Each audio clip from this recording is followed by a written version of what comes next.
Block 3, Lesson 3, Transformation of the Agriculture.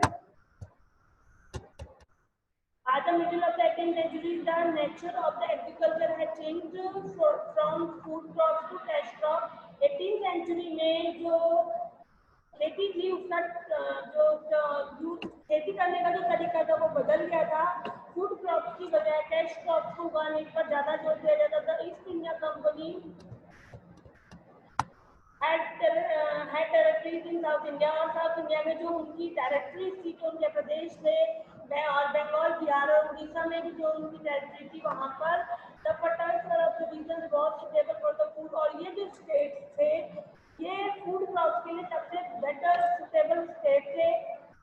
The industrial revolution जब औद्योगिक क्रांति हुई यानी जब इंडस्ट्रीज डेवलप होना शुरू हुई जब कारखाने लगना शुरू हो गए इंग्लैंड में created a huge demand for cash crops. Cash crops की डिमांड बढ़ गई क्योंकि कपड़ा उत्पादन होने लगा, पेपर बनना शुरू हो गए और भी चीजें बनने लगी। तो उसके लिए जो कैश क्रॉप्स थी यानी ऐसी चीजें जिनसे कपड़ा बनता है, कपड़ा बनने के लिए कपास की जरूरत है, जूट की जरूरत है, पेपर बनाने के लिए पेपर प्रोडक्ट्स की जरूरत है। ये सब चीजों के लिए उन्होंने फूड क्रॉप्स के बजाय कैश क्रॉप्स पे ज्यादा जोर दिया।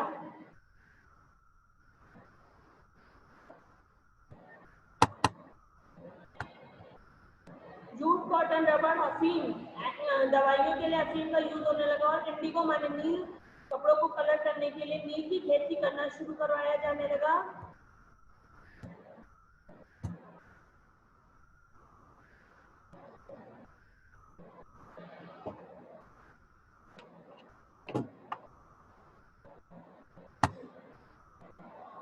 नील की खेती करवाने लगे। These crops could be grown in different part of India और ये जो फसलें थी ये इंडिया के विभिन्न भागों में उगाई जाती थी।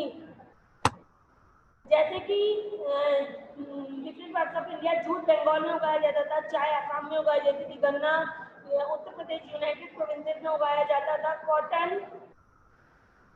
महाराष्ट्र में उगाया जाता था और पंजाब में भी कॉटन के लिए फेमस था। The British force the farmers in wheat areas और जो ब्रिटिश है उन्होंने फार्मर्स को फोर्स किया कि वो फूड क्रॉप्स की बजाय कैश क्रॉप्स को उगाना ज्यादा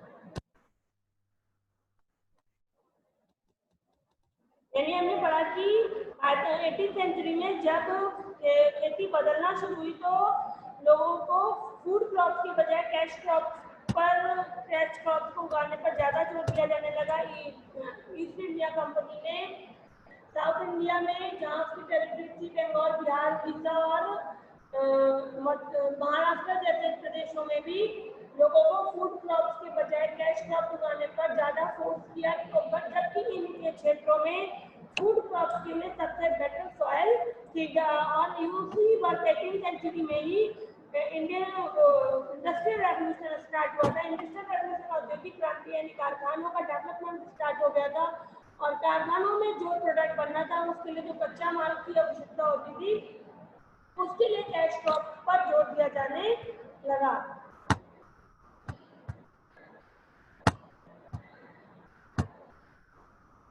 जैसे कि इंडिया के डिफरेंट पार्ट्स में डिफरेंट कैश क्रॉप होती थी। जैसे जूट बंगाल में होता था, आसाम में थी होती थी, यूनाइटेड प्रोविंस यानी उत्तर प्रदेश में होता था और आज की यूनाइटेड प्रोविंसेस आपका शुगर केन के लिए फेमस है। पंजाब और महाराष्ट्र कॉटन के लिए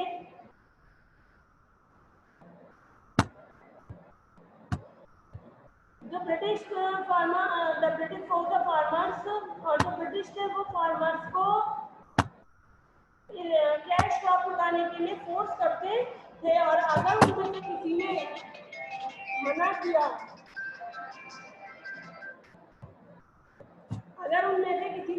किया तो उनके साथ बहुत गंदा व्यवहार किया जाता था। The farmer who refused to grow cash crop were treated badly, उनके साथ गलत व्यवहार होता था। Since cash crops could not be stored क्योंकि जो कैश क्रॉप होती थी वो स्टोर नहीं की जा सकती थी, यानी उनको ज़्यादा दिन तक रखा नहीं जा सकता था। जैसे जूट है, बहुत नाजुक होता था, बहुत जल्दी सड़ने लगता था।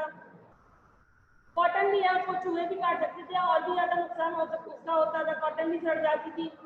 इसी तरह चाय भी ज़्यादा दिन तक उसकी पत्तियाँ रख नहीं सकते, रबड़ का भी दूध होता था, उसको भी ज़्यादा दिन तक रखा नहीं जाता था। इसलिए लोग कैश क्रॉप उगाना नहीं चाहते थे, बट डर के कारण उन्हें कैश क्रॉप उगाना पड़ता था। Since the income of cash crop was needed to pay, और जो इनकम होती थी कैश क्रॉप से वो बहुत कम होती थी, कर्ज नहीं दे पाते थे। The farmer had to borrow money from the money lenders, लोगों को, किसानों को मनी लेंडर से मनी लेनी पड़ती थी, यानी साहूकारों से उधार लेना पड़ता था।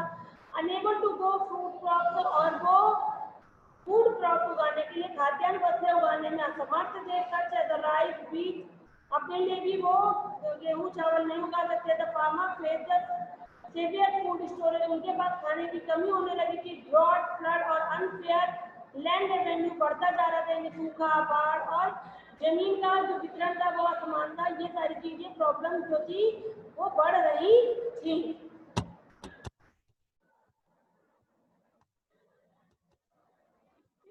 The story of indigo in the second half 18th century के सेकेंड हाफ में EIC ने प्रमोट किया था इंडिगो की कल्टीवेशन, यानी नील की खेती को करने पर जोर दिया बंगाल और बिहार में जी, क्योंकि इसकी वजह से उन्हें बहुत अच्छा पैसा मिल सकता था। Bihar because they could earn much money. Indigo grows in tropical place, और इंडिगो जो था वो ट्रॉपिकल प्लेसेस में बहुत अच्छे से हो सकता था। And use in the make a blue die, इससे नीली डाई बनाने का काम किया जाता था, नीला कलर बनाया जाता था। Indian indigo was always in demand by cloth manufacture in Italy, France and Britain to dye cloth, और इंडिया की जो बनी हुई नील थी उसकी डिमांड इन देशों में थी। कंबाइंड विद अदर डाइज, और अन्य डाइज को मिलाकर, अन्य कलरों को मिलाकर indigo was used to create money many other colours, indigo को मिलाकर बहुत से अलग कलर बनाए जाते थे। By the end of 18th century के एंड में the demand of the Indian indigo grew further as the machine, Indian indigo की डिमांड बढ़ गई, मशीन्स में भी बढ़ गई। इंग्लैंड में produce large amount of cloth, क्योंकि इंग्लैंड मशीनों की वजह से ज्यादा मात्रा में कपड़ों का उत्पादन करने लगा था, इसलिए वहां पर नील की डिमांड बढ़ गई। That needed to be dyed, और कपड़ों को कलर करने के लिए नील ज्यादा आवश्यकता होती थी। एज इंडिगो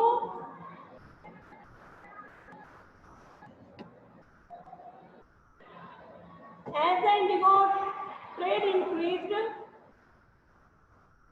जैसे इंडिगो का जो व्यापार था वो बढ़ता जाता, EIC के officials began to demand indigo, वैसे वैसे वो जो EIC ऑफिशियल्स थे वो इंडिगो के प्रोडक्शन पर ज्यादा जोर दे रहे थे। The EIC now force the farmers in Bengal, और जो EIC थे वो EIC की जो कंपनी थी वो फोर्स कर रही थी किसानों को बंगाल में कि वो ज्यादा मात्रा में सिर्फ और सिर्फ नील का उत्पादन करें, राइस की जगह पर वो नील का ही उत्पादन करें, which was the main food crop, जबकि राइस से बंगाल की मेन फूड क्रॉप थी। As the indigo trade in, there was a two main system of indigo cultivation. Indigo cultivation के दो मेन सिस्टम थे, पहला था नीच और दूसरा था रैयत। रैयत मैंने आपको बताया कि इसमें एक किसान होता था जो रैयत कहलाता था और उसी को पे टैक्स पे करना होता था। The planters cultivated indigo on their own land. Planters जो थे जो नील की खेती करते थे उन्हें इंडिगो के अपनी जमीन पर ही नील की खेती करते थे। निच कल्टीवेशन नीडेड वर्कर्स, निच कल्टीवेशन में निच खेती जो होती थी उसमें मजदूरों की आवश्यकता होती थी, प्लग्स की आवश्यकता होती थी, बुलक्स की आवश्यकता होती थी खेत में काम करने के लिए। These problems prevented planters from expanding the area under niche cultivation. और इन सब समस्याओं ने जो नील की खेती करने वाले प्लांटर्स थे उन्हें रोका हुआ था फ्रॉम एक्सपेंडिंग, और बढ़ते हुए एरिया को देखते हुए अंडर नीच कल्टीवेशन के अंदर जो एक्सपेंडेड एरिया था उसके लिए रोका हुआ था, उसके लिए उन्हें रोक थी, प्रिवेंट था। अंडर द रैयत system the planters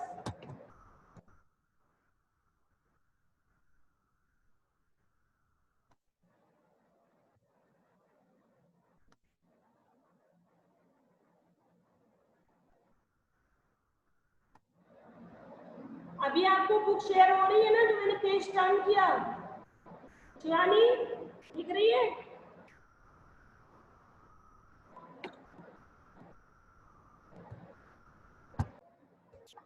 force to रैयत टू साइन एन एग्रीमेंट, और रैयत जो था उनको फोर्स किया जाता था कि वो एग्रीमेंट साइन करें जिसको सत्ता कहा जाता था। अंडर द एग्रीमेंट, और इस एग्रीमेंट में लिखा जाता था the planter advance money to the farmer, जो प्लांटर्स है वो किसानों को advance money, under this is the planters advance money to the farmers and the farmers sign the satta to buy seed and the drill। जो planters है वो advance money देंगे कि जो फार्मर्स को, और वो जो फार्मर है वो सत्ता को साइन करेंगे कि उन्होंने बीज खरीदा और उसको ड्रिल किया, उसको बो दिया गया। द रैयत को रिस्पॉन्सिबल फॉर द कल्टीवेशन, और रैयत सिस्टम में रैयत को ही जिम्मेदार माना जाएगा कि जो नील की खेती होती है उसमें अच्छा बुरा कुछ भी होता है, जो कुछ वो उसका जिम्मेदार व्यक्ति रैयत होगा। उन्हीं मैंने आपको बताया था रैयत में जो जमीन का मालिक होता था उसको रैयत कहा जाता था, तो वो किसान को रखेगा जमीन का जो मालिक है वर्कर, तो उसके लिए किसान रैयत ही जिम्मेदार माना जाएगा, ना कि किसान। आफ्टर हार्वेस्टिंग, खेती करने के बाद indigo plant was taken to the factory, उसको पेड़ों को फैक्ट्री में ले जाया जाता था, जैसा कि आप यहाँ देख रहे हैं। नियर द जो गांव के पास होती थी, the Indigo plant was soaked in the hot water and then fermented in a large vats for a few hours। उन्हें फिर कुछ बड़े टैंक में कुछ घंटों के लिए भिगोया जाता था। ये देखिए, लोग इन्हें वैट्स में भिगो दिया जाता था, फर्मेंट किया जाता था। Next the fermented leaves are removed, उसके fermented leaves जो थी जो उन्हें रिमूव किया जाता था, and the boiling liquid was drained into another butt, और उसके बाद जो बॉयल होता था लिक्विड उसको दूसरे बट में डालकर, जो टैंक्स होते थे उनमें डालकर सुखाया जाता था। द लिक्विड वाज ड्राइड, इसकी वजह वो लिक्विड सूख जाता था continuously and beaten until it turned, उसको तब तक पीटा जाता था जब तक वो नीला ना पड़ जाए। द सेडिमेंट दैट सेटल्ड, और उसके जो कण होते थे वो सेट ना हो जाए। At bottom was pressed into cakes, और उसका बॉटम होता था उसको केक की तरह प्रेस किया जाता था to be dried ready for, और जब वो सूख जाती थी तब वो बेचने के लिए तैयार हो जाती थी। जैसा कि आप यहाँ पे देख रहे हैं, जो कंपनी थी वो बात होगी, पहले फार्मर्स कल्टीवेट करेंगे, उसके बाद उन्हें धोया जाता था, उसको बॉइलिंग उसमें शोक किया जाता था, फिर उसको बट जो होते थे बड़े टैंक जो हैं उनमें लोड किया जाता था।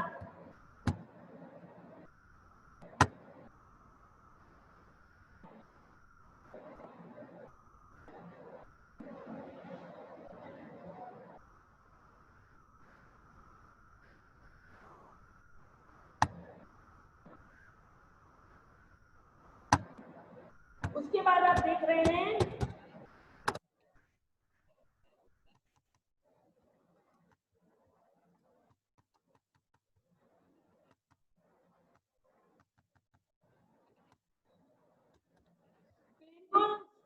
सोल्यूशन, उनको सोल्यूशन में स्ट्रिंग यानी भिगोया जाता था, उसके सेटिंग वेट, उसके बाद इस तरीके जो है उसको सेट किया जाता था।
फिर उसके बाद था फार्मर्स जो थे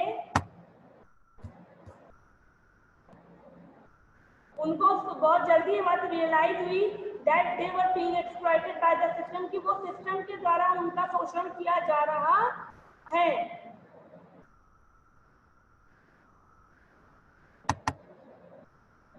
सिस्टम के द्वारा उनका शोषण किया जा रहा है। they made no profit, उन्हें कोई लाभ नहीं हो रहा है।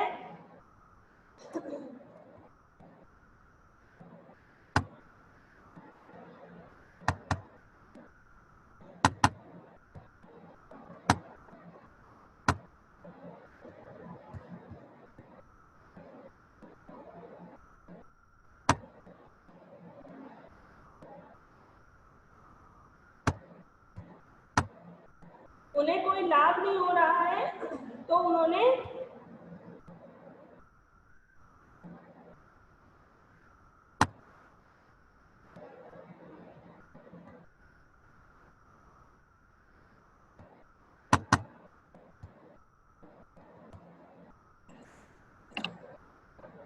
सबको स्क्रीन दिखाई दे रही है ना? जब उन्होंने देखा कि उन्हें कोई लाभ नहीं हो रहा है, तो उन्होंने planter wanted them to grow indigo the fertile soil, और उनका शोषण किया जा रहा है। प्लांटर्स वुड वांटेड देम, वो चाहते थे कि to grow indigo in the fertile soil suited for growing, जो मिट्टी राइस को उगाने के लिए सुटेबल है, वहां पर इंडिगो उगाया जा रहा है। इससे उन्हें लाभ नहीं हो रहा है। Growing Indigo made the soil unfertile, और इन्हीं उगाने से जो मिट्टी है वो अनुपजाऊ होती जा रही है।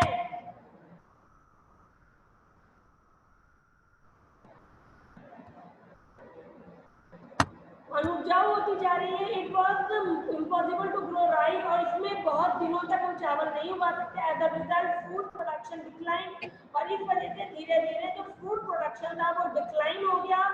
फार्मर्स बिकम अनहैप्पी, किसान दुखी हो गए। And started the protest against the British and the landlord, और उन्होंने इनके खिलाफ प्रोटेस्ट करना शुरू कर दिया।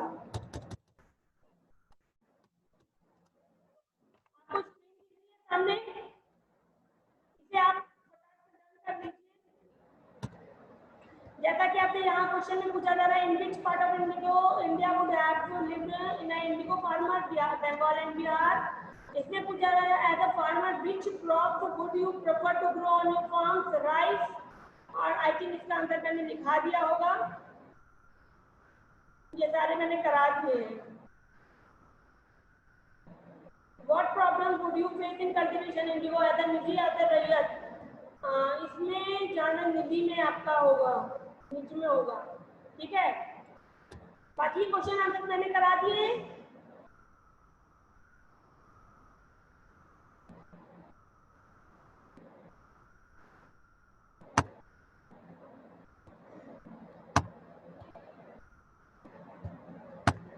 कनिष्ठा क्या है बोलो। उसके बाद आगे आ जाओ, मैं बताती जा रही हूँ, उसको लिखते जाना इधर। शुरू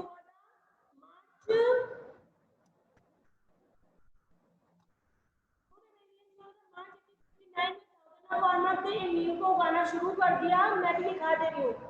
और इस वजह से दो लोगों का नाम आता है, और लोगों ने अटैक करना शुरू किया, तीर से, बंदूक से और धनुष बाण से। इन सब चीजों से लोगों ने इनके खिलाफ, और जो भी उनका सब कुछ था, they ready to fight with the pots, pan की उन्होंने लड़ने के लिए किचन के बर्तन और जितना कुछ किचन में सामान होता है उससे लड़ना शुरू किया।